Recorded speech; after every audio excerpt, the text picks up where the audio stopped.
Madame, Monsieur, bonsoir. Ravi de vous retrouver pour cette nouvelle édition à la une. La région du Rarb traverse des circonstances naturelles exceptionnelles. Kénitra et ses environs sont particulièrement affectés par la montée des eaux de l'Oued-Sebou. Mais la solidarité a vite pris le relais. Mobilisation est totale dans les douars. Inondés mais pas isolés, des aides régulières en nature leur sont acheminées. Et alors que les cours restent suspendus cette semaine dans nombre d'établissements scolaires, élèves, parents et enseignants s'adaptent pour éviter tout décrochage. À Tétouan, les élèves ont troqué leurs cartables contre des tablettes et ordinateurs. Un apprentissage en distanciel pour assurer la continuité pédagogique. Maroc, Espagne, Portugal, les patronats des trois pays tiennent à Rabat le forum d'affaires sur la Coupe du Monde de football 2030. Une opportunité unique pour approfondir la coopération économique structurée entre pays voisins et amis, mais aussi entre les secteurs publics et privés.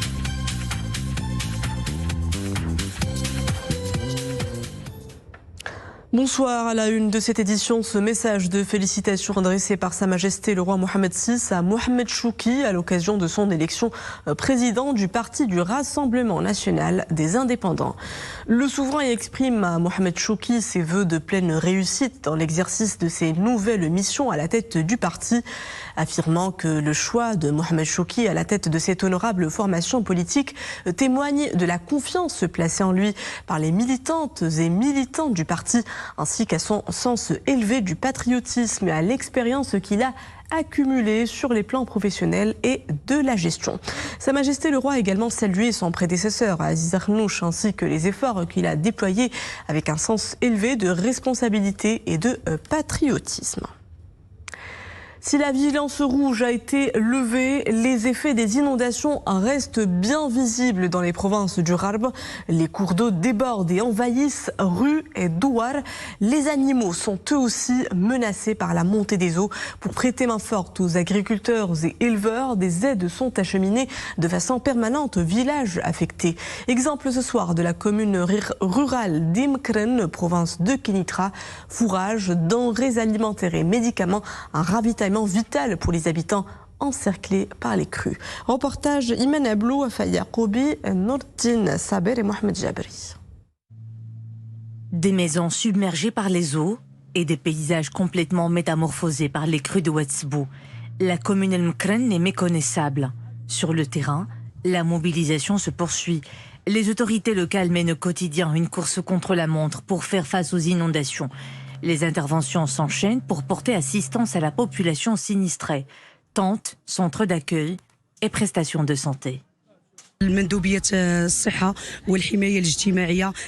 délégation de la santé et de la protection sociale a déployé des équipes composées de médecins, d'infirmiers et de sages-femmes 24/24 pour assurer divers soins de santé.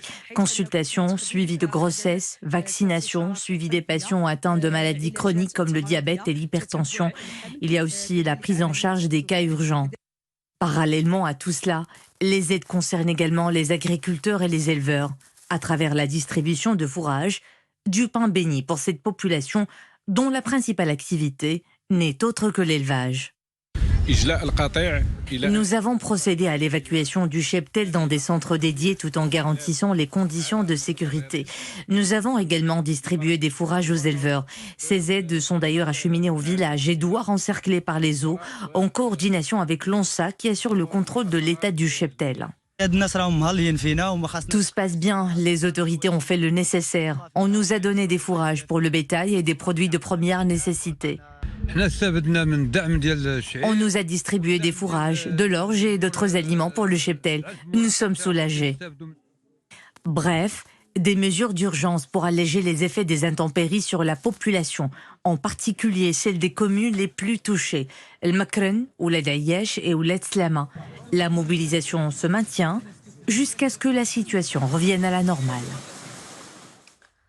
Il pleut sans discontinuer depuis 9 jours. Les hauteurs ont atteint hier les 60 mm à Taounat. C'est la province la plus arrosée de ces dernières 24 heures. Suivi d'Ifran, 50 mm, en relève 28 mm à Taza, 20 Chefchaouen, 14 mm à Qsar el-Kbir, 12 enregistrés du côté de Fnider, puis 11 à Ouelmès et Larache, enfin comptez 9 mm pour Tanger-Port. Des apports hydriques conséquents qui ont littéralement dopé nos réserves hydrauliques. Longtemps amenuisées par la succession d'années de sécheresse, le bassin hydraulique du Locos a fait le plein. Ces barrages affichent désormais un taux de remplissage exceptionnel dépassant les 90%. C'est un volume supérieur à 1,8 milliard de mètres cubes. Un remplissage totalement inédit. Oued El Makhazine a atteint aujourd'hui 165% de sa capacité, un niveau historique jamais enregistré depuis le début de l'exploitation de cet ouvrage en 1972. Les lâchers d'eau partiels et proactifs des barrages du bassin ont atteint à ce jour les 372 millions de mètres cubes. Et ces pluies diluviennes n'ont pas seulement inondé les rues, elles ont aussi bousculé le quotidien des élèves. À Tétouan, l'apprentissage continue autrement, parfois à distance. Une solution transitoire mais essentielle pour éviter la rupture des cours. Nous le verrons à Tétouan où la classe s'invite à la maison le temps que la météo se stabilise. Les bancs de cette salle de cours sont vides. Mais les élèves sont quand même présents. Ils ont classe à la maison. Devant leur petit écran d'ordinateur, ils suivent un cours d'arabe donné par leur professeur ici présente au sein de leur établissement à Tétouan. La persistance des perturbations météo remet l'enseignement à distance d'actualité. Ainsi, la continuité pédagogique est assurée. Les élèves semblent bien adhérer à cette mesure.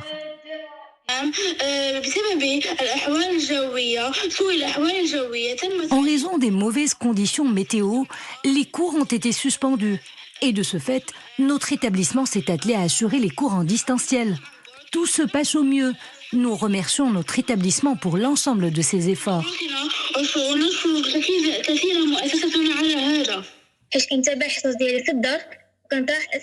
Même si les cours ont été suspendus, je continue à travailler à la maison. Les cours que mon établissement me dispense à distance me permettent de communiquer avec mon prof et de poser des questions. Comme ça, lorsque nous serons de retour dans nos classes, nous ne serions pas à la traîne. Depuis que les cours ont été suspendus, nous avons veillé, nous, corps enseignants, à continuer à assurer les cours à distance pour nos élèves, et ce, en créant des classes virtuelles qui leur offrent la possibilité d'interagir. Cette initiative a été bien accueillie par nos élèves. La scène a un air du déjà-vu. Les cours à distance dispensés pendant la période du Covid-19 se sont révélés une expérience riche en enseignement. Cette fois-ci, avec le déchaînement des éléments, de nombreux établissements scolaires ont fait montre encore une fois de résilience.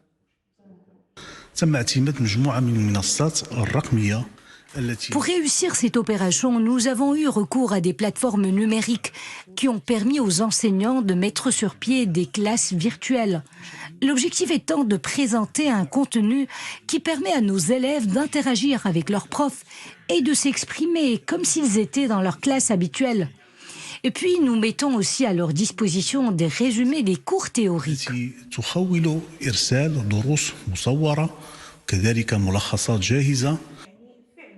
En attendant le retour effectif à leur classe, les élèves composent avec cette nouvelle donne avec responsabilité. Une expérience qui leur apprend à utiliser les nouvelles technologies à bon escient et à être encore plus autonomes. Page Monde, d'abord la situation en Europe de l'Est avec ces nouvelles attaques aériennes russes nocturnes sur différentes régions de l'Ukraine. Les attaques ont fait au moins 4 morts, dont un garçon de 10 ans. Selon l'armée de l'air ukrainienne, la Russie a lancé 11 missiles balistiques et 149 drones. La défense aérienne ukrainienne en a abattu une centaine. Au Soudan, la situation humanitaire ne cesse de s'aggraver. Les seuils de la famine liés à la malnutrition aiguë ont été dépassés dans plusieurs zones, notamment dans le nord du Darfour. Les Nations Unies ont averti que le temps était compté pour les enfants malnutris au Soudan. Des experts mandatés par l'ONU préviennent que la famine menace de s'étendre à 2 nouvelles régions dans l'ouest du Soudan, après la chute d'El Fasher, capitale du Darfour Nord, qui a poussé des populations affamées vers des zones voisines déjà fragilisées.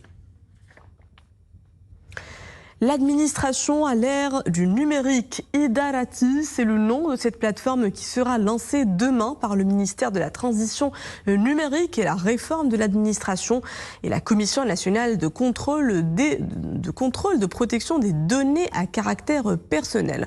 Le projet comporte le développement d'une méta-application et d'un wallet national, à la clé différents services administratifs. Je vous propose d'écouter les propos de la ministre Amal Fellah Sarghouchni et de Omar Sarghouchni, président de la CNDP. Nous espérons qu'avec ce projet, nous allons rapprocher l'administration du citoyen. Cette méta-app ou méta-application est une application intelligente qui va être capable non seulement de délivrer des services, mais aussi d'interagir et de dialoguer avec les citoyens. Comme le citoyen est concerné, il faut protéger sa vie privée et protéger ses données. C'est pour cela que la CNDP a proposé de travailler avec le MTNRA pour faire en sorte que ce projet soit, comme on dit dans le jargon, en privacy by design, c'est-à-dire que l'on conçoit la protection des données, la protection de la vie privée et son respect très en amont au niveau du projet et ne pas attendre la fin du projet pour commencer à se poser une question de réglementation uniquement. Le retour à l'heure GMT, c'est ce week-end. Je vous rappelle donc de retarder vos montres de 60 minutes ce dimanche 15 février à 3h du matin. Un changement d'heure opéré à l'occasion du mois sacré de Ramadan. Tandis que le retour à l'heure légale GMT +1 sera opéré après la fin du mois de Ramadan. Ce sera le dimanche 22 mars à 2h. Notez aussi ces changements concernant les horaires du travail dans les administrations, les établissements publics et les collectivités territoriales. C'est l'horaire continu qui sera adopté. Ce sera donc de 9h à 15h et cela du lundi au vendredi pendant tout le mois sacré. Coupe du Monde 2030, plus que 4 ans nous séparent de ce méga événement footballistique. Un tournoi dont l'ambition économique et territoriale dépasse la dimension sportive. Et pour explorer les opportunités d'affaires, un forum Maroc-Espagne-Portugal est organisé à Salé. L'événement jette les pans pour des projets entre les acteurs publics et privés des pays organisateurs. La Harbin Heri, Ferdows Lharash sur un commentaire de Maria Ouad. C'est l'une des réunions de travail les plus attendues, tant les enjeux économiques, stratégiques et durables sont majeurs. Réunissant les patronats espagnols, marocains et portugais, cette rencontre s'impose comme un espace de réflexion et de concertation autour de l'organisation de la Coupe du Monde 2030.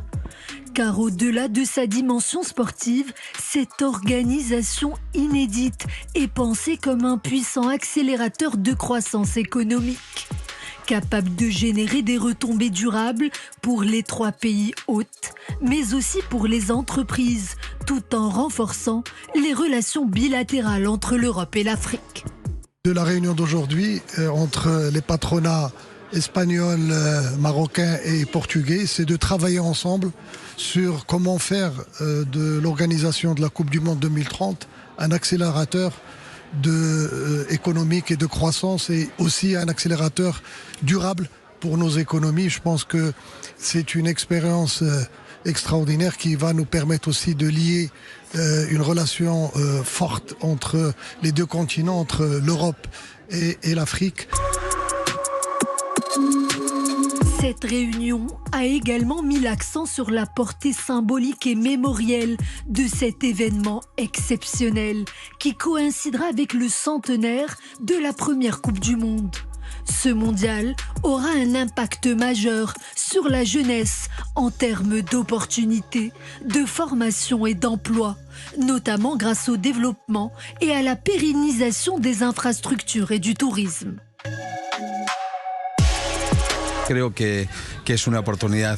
Je crois que c'est une opportunité historique d'organiser la Coupe du Monde 2030 dans ces 3 pays que sont le Maroc, l'Espagne et le Portugal. D'ailleurs, comme le souligne très bien le ministre marocain de la Culture, de la Jeunesse et des Sports, cet événement planétaire correspond également avec les 100 ans de l'organisation de la première Coupe du Monde. D'ailleurs, on estime que près de 5 milliards de personnes vont suivre cet événement fédérateur qui fait déjà beaucoup parler de lui et qui rapportera, selon les estimations, près de 5 milliards d'euros dans chaque pays. C'est dire son importance. Plus qu'une compétition, le Mondial 2030 s'inscrit dans une vision stratégique de long terme, fondée sur une coopération structurée et ambitieuse, reposant sur un partenariat durable, équilibré et porteur d'avenir. Et voilà tout pour ce journal. Merci à vous de l'avoir suivi. Le retour de l'info, c'est à 20h30. Excellente suite des programmes à tous sur Al Oula.